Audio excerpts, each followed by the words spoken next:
Hello, everyone. Welcome back to Learn to Speak Chinese.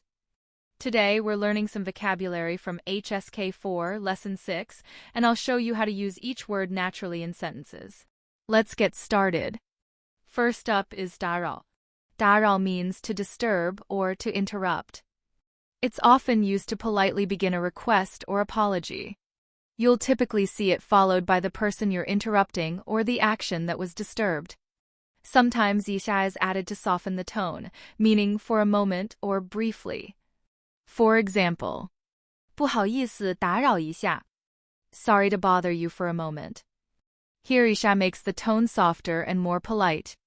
对不起，打扰您了. Sorry to interrupt you.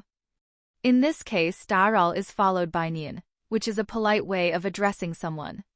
对不起，打扰你休息了. Sorry to disturb your rest.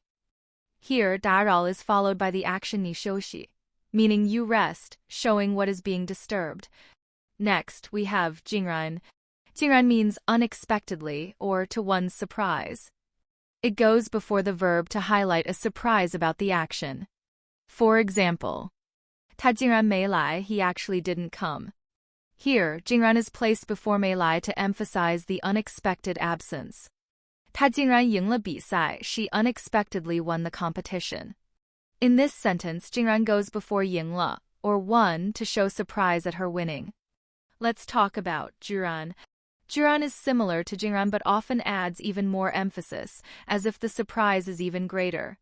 It also goes before the verb. For example, 他居然一口气跑了10公里, he unexpectedly ran 10 kilometers in one go. In this sentence, jūrán appears before Paula to emphasize the amazement. guǒrán is next. guǒrán means as expected or sure enough, and often goes at the beginning of a sentence or before the verb. This shows that something happened just as anticipated. For example, 果然他来了, sure enough, he came. 今天果然下雨了, it really did rain today, just as expected. In both cases, 果然 appears at the beginning or before the verb to confirm the expected outcome. Now, let's look at 倍. 倍 means times or fold and is used to express multiples in comparisons. There are two main ways to use 倍in Chinese, with 比 or with 是. Using 倍 with 比. When using 比, the structure is as follows. First, mention the item being compared, then add 比. Followed by the comparison item, then the amount, and finally add 倍. In this structure, 比 works like than in English. You can also add words like 多, more, 少, less, or other adjectives to indicate if something is larger, smaller, higher, lower, or different in other ways. These words help show whether the comparison is an increase, decrease, or some other kind of difference. For example, 他赚的钱比我多3倍. He earns 3 times more than I do. 我的房间比他的房间大2倍. My room is twice as big as his. Using 倍 with 是. You can also use 倍 with 是 for a simpler structure. In this case, you first mention the item being compared, then use 是, followed by the comparison item, then 的, and finally the amount and 倍. For example, 他赚的钱是我的3倍. He earns 3 times what I do. 我的房间是他的2倍大. My room is twice the size of his. In the second example, the adjective 大, meaning big, is used at the end to show what aspect of the comparison is being made. So 2倍大 means twice as big or 2 times bigger. This structure is often used when comparing things like size, height, or other measurable qualities. Moving on to 值得.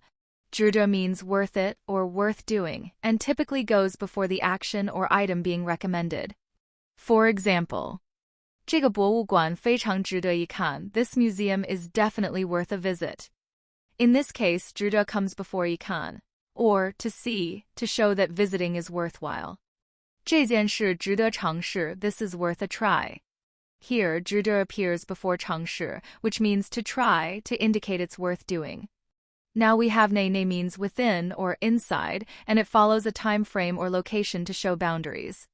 For example, 我们会在3天内完成工作. We will complete the work within 3 days.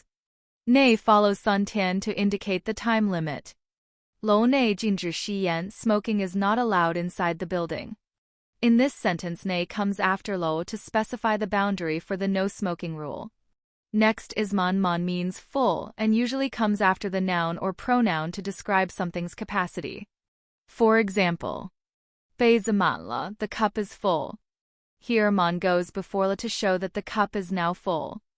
这个班已经满了, this class is already full. In this sentence, man indicates the class has reached its capacity. Now let's look at qízhōng. Qízhōng means among them or in which, and it goes before the item you're singling out from a group. For example, 我们班有20个学生, 其中10个是女生. There are 20 students in our class, 10 of whom are girls. Here, 其中 goes before 10个 to specify the number of girls among the group. 我喜欢很多运动, 其中最喜欢的是游泳. I like many sports, among which swimming is my favorite. In this example, 其中 is placed before 最喜欢的 to single out swimming as a favorite. Finally, let's focus on 所有. 所有 means all or every, but it's used specifically to refer to the members or parts of a particular group or category.